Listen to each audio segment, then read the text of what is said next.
Chapitre 17 des lentilles minces convergentes. TP numéro 1. Vérification de la relation de conjugaison. La position et la taille de l'image A'B' dépend de la taille et de la position de l'objet AB. Précisons ces relations.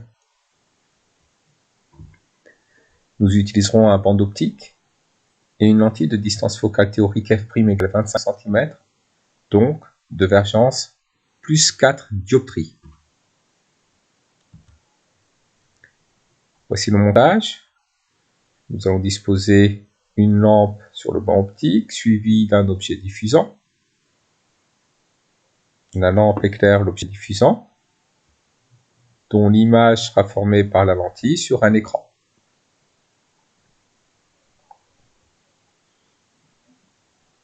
Le sens des rayons lumineux est pris de gauche à droite.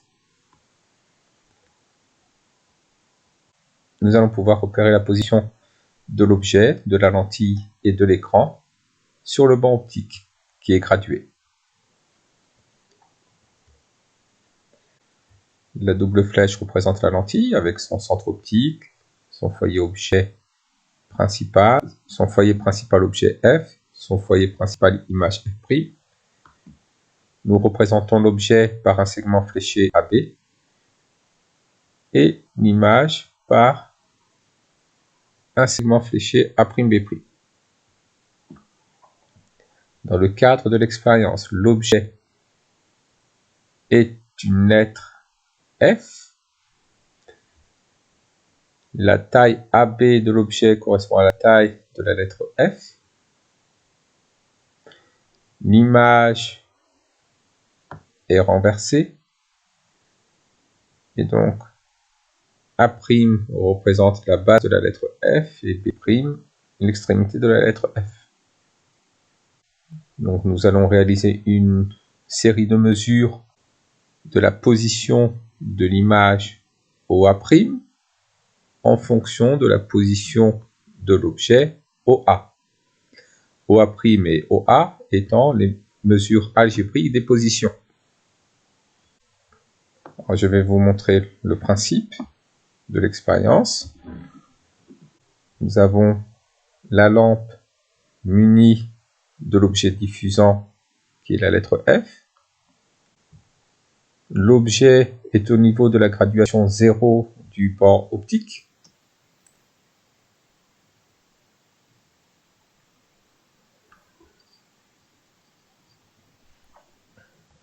Nous avons positionné la lentille de divergence 4 dioptries à la graduation 40 cm.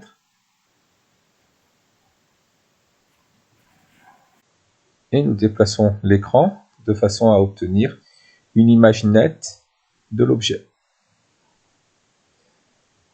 Lorsque nous avons la position nette, nous repérons la graduation correspondant à l'écran.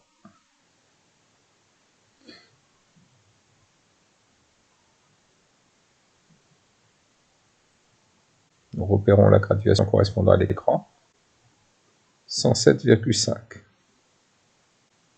Nous modifions à nouveau la position de la lentille, nous la plaçons à la graduation 50 cm, et nous déplaçons l'écran de façon à avoir une image nette de l'objet.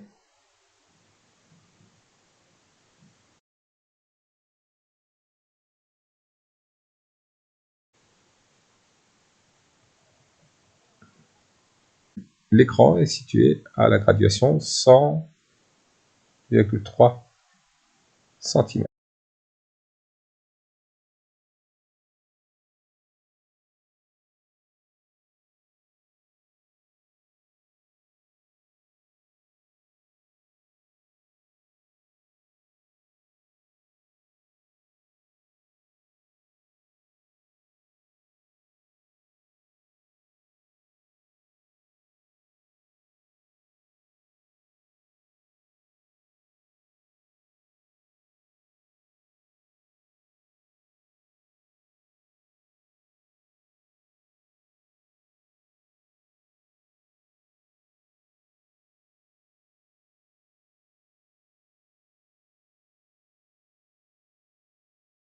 Voici les résultats obtenus.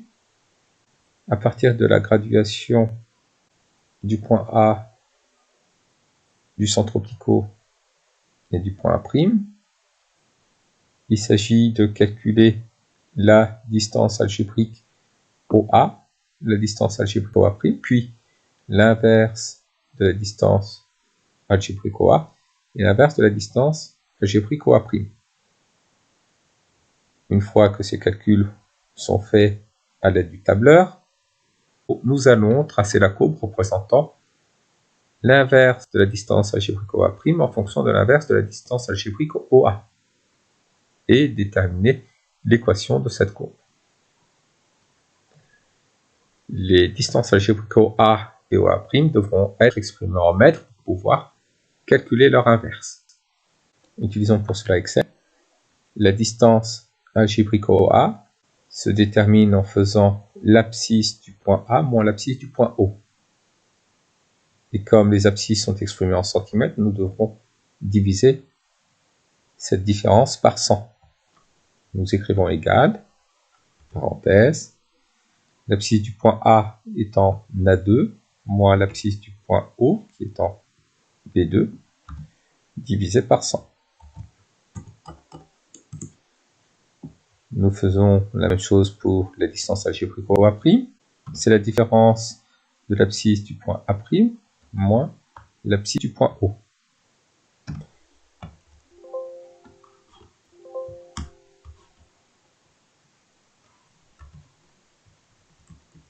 Et on divise cette différence par 100.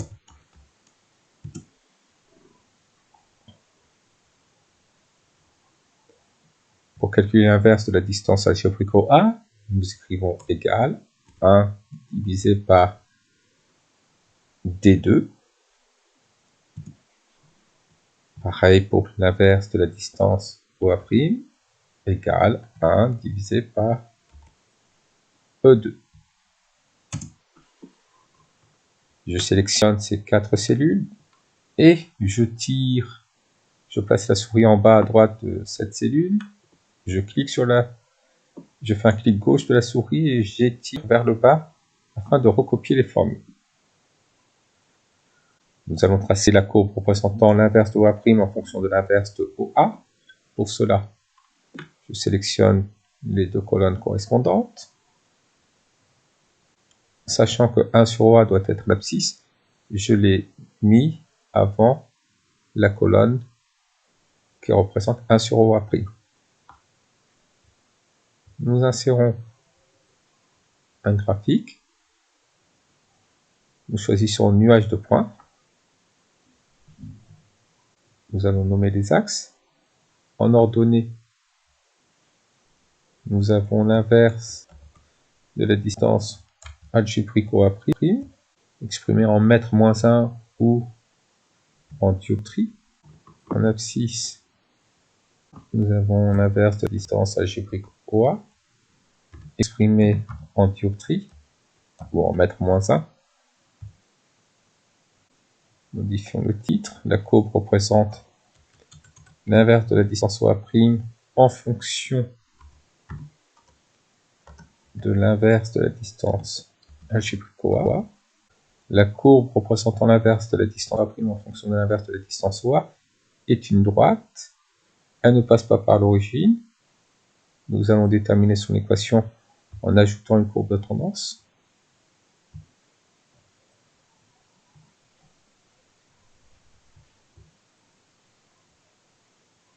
Comme les points sont alignés, je choisis un modèle linéaire. Je fais afficher l'équation sur le graphique. Je fais un clic droit et je clique sur format d'étiquette de courbe de tendance afin d'arrondir les nombres à un chiffre après la virgule.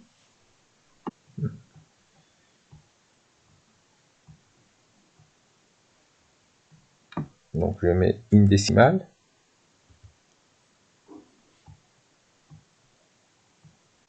Y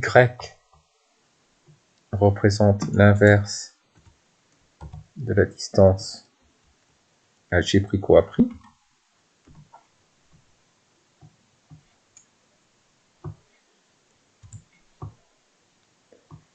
et x représente l'inverse de la distance algébrique OA.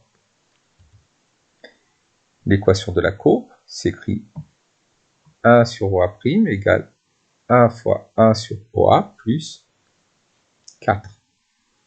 Donc nous avons tracé la courbe représentant l'inverse de la distance algébrique OA' en fonction de l'inverse de la distance algébrique OA. Il s'agit d'une droite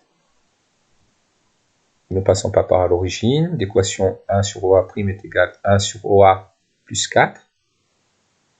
4 étant l'ordonnée à l'origine, c'est-à-dire l'abscisse du point d'intersection entre la droite et l'axe des ordonnées. Alors, modifions l'écriture de cette équation. Faisons passer l'inverse de la distance algébrique OA dans le membre de gauche. 4, l'ordonnée à l'origine 4, nous fait penser à la vergence de la lentille, grand C. La lentille utilisée avait une vergence de 4 dioptries. La vergence C est l'inverse de la distance focale f' de la lentille. La distance focale f' de la lentille correspond à la distance algébrique OF'. Nous reconnaissons la relation de conjugaison d'une lentille. La relation de conjugaison est vérifiée. Alors, ce que nous venons de faire pour vérifier la relation de conjugaison peut être utilisé pour déterminer la vergence d'une lentille convergente. Lorsqu'on a une lentille convergente de vergence inconnue, nous pouvons mesurer pour différentes positions de l'objet la position de l'image, puis tracer la courbe représentant l'inverse de la distance algébrique OA' en fonction de l'inverse de la distance algébrique OA, l'abscisse du point d'intersection de la droite avec l'axe des ordonnées, c'est-à-dire de l'ordonnée à l'origine de la droite, correspond à la vergence de la lentille. Pour déterminer la distance focale d'une lentille convergente, il nous faut la lentille et un miroir plan.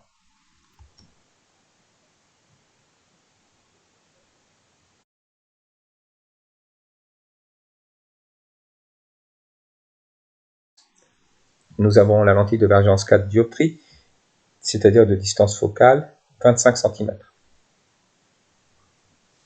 Un miroir plan.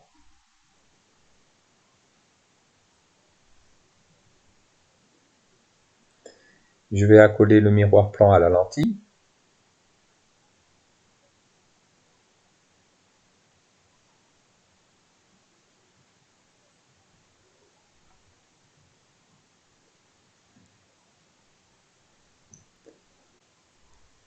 Nous allons, à l'aide de la lentille et du miroir plan, former l'image d'un objet F dans le plan de l'objet.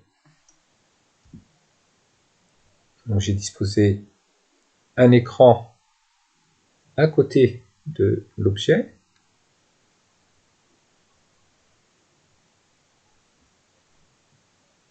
Je vais rapprocher le dispositif lentille plus miroir plan.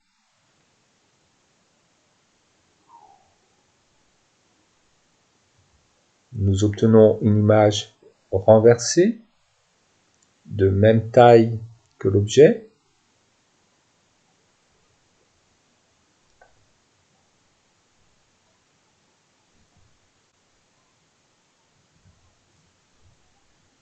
La distance lentille-écran est de 25 cm. Cette distance correspond à la distance focale de la lentille convergente. Pour obtenir la distance focale d'une lentille convergente, il suffit d'accoler à la lentille convergente un miroir plan et de former l'image d'un objet dans le même plan que celui de l'objet. Nous obtenons une image renversée de même taille. La distance séparant la lentille accolée au miroir plan du plan de l'objet est donc égale à la distance focale de la lentille. Cette méthode s'appelle la méthode d'autocollimation.